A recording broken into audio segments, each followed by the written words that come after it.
Charter of democracy में जजेस के अपॉइंटमेंट का तरीक़ाकार तय किया गया था।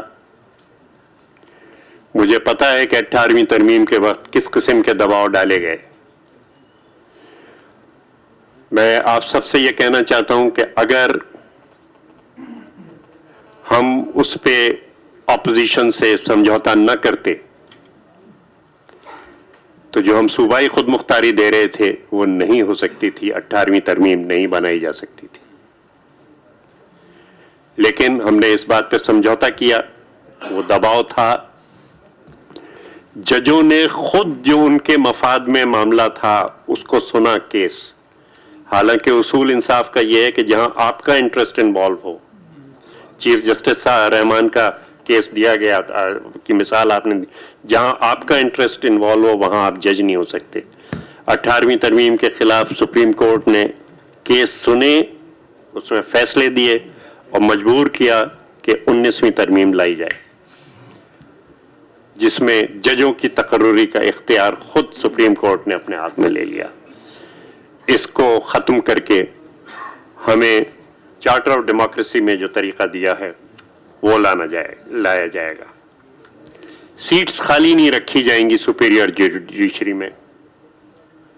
इस वक्त सिंध हाई कोर्ट में 40 वैकेंसीज हैं, उनके 40 जजों की, उनके लिए बजट, उनके लिए हर चीज मुहैया है। सिर्फ 11 जजेस वहां हैं पिछले 3 साल से। एक एक जज को 150 केसों की लिस्ट दी जाती है। किस तरीके से वो सुन सकते हैं? एक जज साहब 5 बजे जब अपने चेंबर में उठ के जा रहे थे कोर्ट से, वो कोलैप्स कर गए थकन के मारे, ये हालत थी। और हजारों केस जो हैं वो पेंडिंग में पड़े। साथ ही साथ हमें ये भी देखना है कि चीफ जस्टिस अगर कैपेसिटी रीजंस की वजह से या मिसकंडक्ट की वजह से अगर इस काबिल नहीं है कि वो उस ओहदे पे काम कर सकें, तो क्या तरीक़ाकार है उनको उस ओहदे से हटाने का? जो हाईएस्ट ऑफिस है स्टेट का, प्रेसिडेंट ऑफ पाकिस्तान, उसके इम्पीचमेंट की गुंजाइश आइन में मौजूद है। चीफ जस्टिस ऑफ पाकिस्तान हर कानून से बाला हैं। Absolute power corrupts absolutely. मैं किसी एक चीफ जस्टिस का जिक्र नहीं कर रहा, लेकिन अगर यह सिस्टम रहेगा तो एक के बाद एक चीफ जस्टिस आता रहेगा। Why should the chief justice be above any check and balance? जो सुप्रीम जुडिशियल काउंसिल आर्टिकल 209 में दी गई है, उसको प्रेजाइड खुद चीफ जस्टिस करते हैं और वो चीफ जस्टिस के खिलाफ कोई कार्रवाई नहीं कर सकती।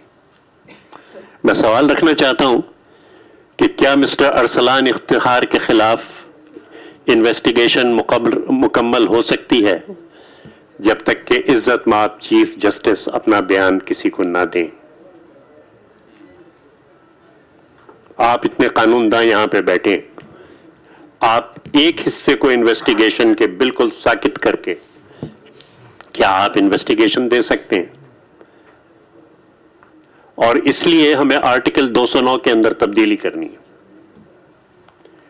सुप्रीम जुडिशियल काउंसिल की जो तश्कील है वो खुद गलत है। उसके अंदर चीफ जस्टिस के अलावा 2 जज सुप्रीम कोर्ट ऑफ पाकिस्तान के सीनियर हैं। सुप्रीम कोर्ट की नुमाइंदगी 3 जजों की है। सिर्फ 2 जजेस चीफ जस्टिस जो हैं हाई कोर्ट्स के, वो उसके अंदर नुमाइंदा हैं। सूबों की नुमाइंदगी 2 है, सुप्रीम कोर्ट की नुमाइंदगी 3 है। और इसलिए सुप्रीम कोर्ट की नुमाइंदगी कम करके चीफ जस्टिस और एक सीनियर जज और 5 जो हाई कोर्ट हैं उनके चीफ जस्टिस को सुप्रीम जुडिशियल काउंसिल का मेंबर बनाना चाहिए। सेनेट ऑफ पाकिस्तान को ये हक होना चाहिए। और सेनेट में इसलिए कह रहा हूं कि सेनेट फेडरेशन की नुमाइंदगी करती है और उसमें हर सूबे के लोग होते हैं, कि वो कैपेसिटी के रीजंस पे या मिसकंडक्ट के रीजंस पे चीफ जस्टिस ऑफ पाकिस्तान का मुहासबा कर सके। हम चीफ जस्टिस के मुहासबे को खेल नहीं बनाना चाहते और इसलिए हम उसके साथ ये भी शर्त प्रपोज कर रहे हैं कि सेनेट के कम से कम आधे मेंबरान की तरफ से एप्लीकेशन होनी चाहिए मिसकंडक्ट या कैपेसिटी के बारे में, और कम से कम 3/4 सदर पाकिस्तान के लिए 2/3 है, लेकिन कम से कम 3/4 मेंबरान की अक्सरियत से चीफ जस्टिस ऑफ पाकिस्तान के खिलाफ कार्रवाई, उनका मुहासबा या उनको उनके ओहदे से फॉर रीजंस ऑफ कैपेसिटी और रीजंस ऑफ मिसकंडक्ट। मैं ये समझता हूं कि अगर किसी भी शख्स को उसके ऊपर कोई चेक एंड बैलेंस नहीं है तो फिर अपने इख्तियारात को एब्यूज करना एक फितरी सी बात हो जाएगी। मेरे भी बीवी बच्चे हैं, मेरा भी पैर फिसलने लगता है। ये और बात है कि मेरी बीवी हिटलर है लेकिन ये क्या, पैर मेरा भी फिसलने लगता है। लेकिन यह कि कोई ना कोई चेक एंड बैलेंस होना चाहिए, और इसलिए मैं इस बात पे अपनी बात को खत्म करूंगा कि ये एस्टेब्लिशमेंट की तरफ से अटैक्स हो रहे हैं। कभी कोई विंग सामने होता है, कभी कोई विंग सामने होता है, कभी कोई विंग सामने होता है, और हमें एस्टेब्लिशमेंट को उसकी हद के अंदर वापस भेजना है, जमहूरी कुव्वतों को।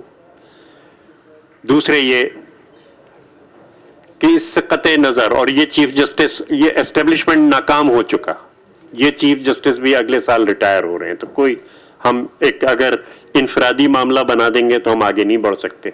लेकिन बुनियादी मसला हमारा ये है कि हम तेज तरीन इंसाफ, सस्ता इंसाफ अपने, जैसा कि साईं फरमा रहे थे कि तबकाती एक माशरा है, तो वो कि जो कदम नहीं रख सकते सुप्रीम कोर्ट के अंदर, उनको हम इंसाफ किस तरीके से फराहम करें, और ये जो लाखों केसों का बैकलॉग है इसको जल्दी से जल्दी किस तरीके से क्लियर करें। शुक्रिया जनाब अली।